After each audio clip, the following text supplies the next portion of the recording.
मेरे प्यारे बच्चों, फिर से हम बात कर रहे हैं डायमेंशन एनालिसिस की और इस लेक्चर में हम बात करने वाले हैं dimensional formula of magnetic field, dimension formula of magnetic flux and dimension formula of inductance.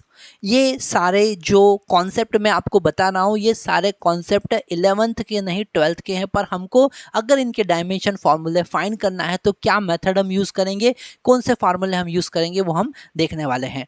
हम बात करेंगे मैग्नेटिक फील्ड की सबसे पहले, जो कि हम पहले ही डिस्कस कर चुके हैं।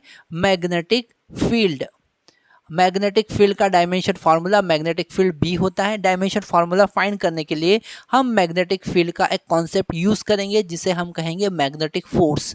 अगर किसी मैग्नेटिक फील्ड में हमने परपेंडिकुलर कंडक्टर को रखा जिसमें आई करंट फ्लो हो रहा है, ओके, अगर हमने यहाँ परपेंडिकुलर मैग्नेटिक फील्ड में, ये इनवर्ड मैग्नेटिक फील्ड है, इनवर्ड मतलब कि पेज इस बोर्ड के अंदर इनवर्ड, और यहाँ पर अगर हमने एक कंडक्टर रखा एल लेंथ का और इसमें आई करंट फ्लो हो रहा है, तो according to Fleming left hand rule, ये हमारा राइट हैंड और ये हमारा लेफ्ट हैंड, तो लेफ्ट हैंड रूल के according F B I, okay, यहाँ पर आई जो है, बी जो है वो इनवर्ड है, आई अपवर्ड फ्लो हो रहा है, तो मैग्नेटिक फील्ड, मैग्नेटिक फोर्स जो होगा वो बैकवर्ड डायरेक्शन में होगा, नेगेटिव एक्स डायरेक्शन में होगा, और इस एफ का वैल्यू होगा I L B, I L B. तो बी को हम लिख सकते हैं F divided by I L. अगर हम इसका यूनिट देखें तो हम लिख सकते हैं न्यूटन पर मीटर पर ampere, and it is equal to tesla, it is equal to tesla. अगर हमको मैग्नेटिक फील्ड का यूनिट, मैग्नेटिक फील्ड को मेज़र करना है तो हम टेस्ला में मेज़र करेंगे, और ये टेस्ला वेबर पर मीटर स्क्वायर के बराबर भी होता है, इसी को हम लिखेंगे वेबर पर मीटर स्क्वायर, ओके।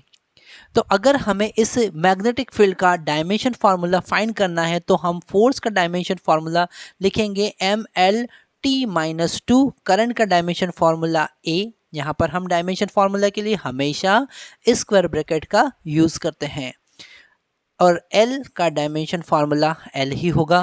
फाइनली हमको मिला एम, एल से एल कैंसिल हो जाएगा, तो M T minus to A minus one, ये हमें मैग्नेटिक फील्ड का डायमेंशन फार्मूला मिलता है। इसे हम याद करेंगे M T minus to A minus one, हमने इसे याद कर लिया। अभी कुछ टाइम के लिए हम इसको याद कर लेते हैं। नेक्स्ट हम बात करते हैं मैग्नेटिक फ्लक्स की, नेक्स्ट हम बात करेंगे मैग्नेटिक फ्लक्स की।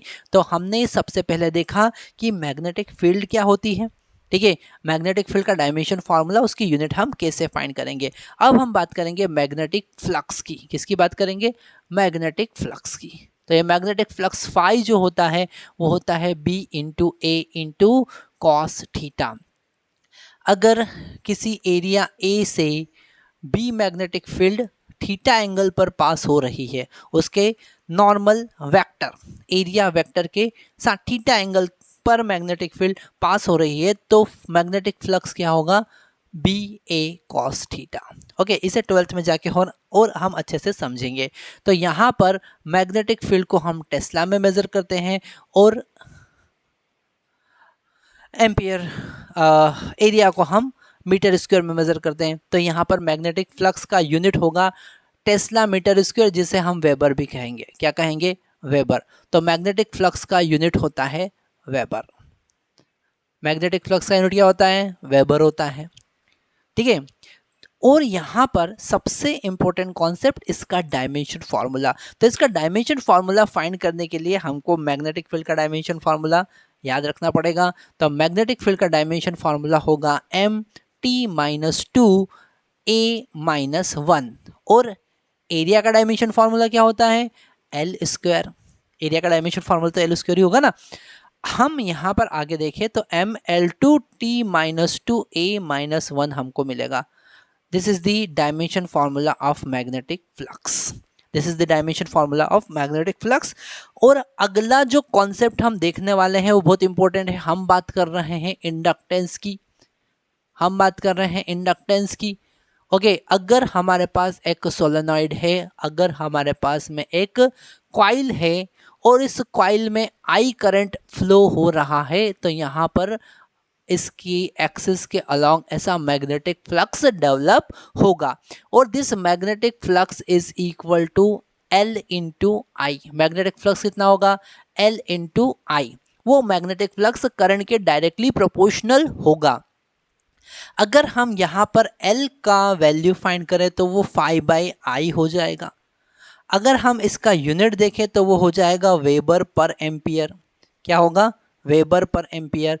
और इसे हम हेनरी में मेजर करते हैं, इसको लिखते हैं हम हेनरी। अगर 1 एम्पियर का करंट फ्लो करवाने पर 1 वेबर का मैग्नेटिक फ्लक्स पास होता है तो उसे हम कहेंगे 1 हेनरी का वो इंडक्टर है ना। इसे हम मेजर करते हैं 1 हेनरी। ये L को हम कहेंगे इंडक्टेंस।